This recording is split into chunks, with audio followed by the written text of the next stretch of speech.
Panibagong araw, panibagong simula ng pag-aaral.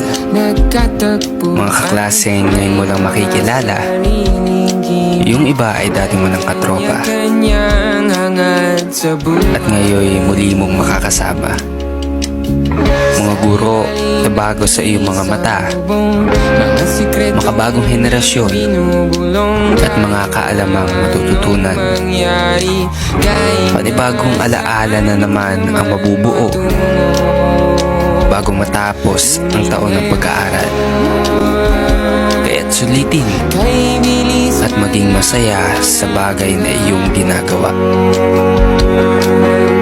Sana'y huwag kalimutan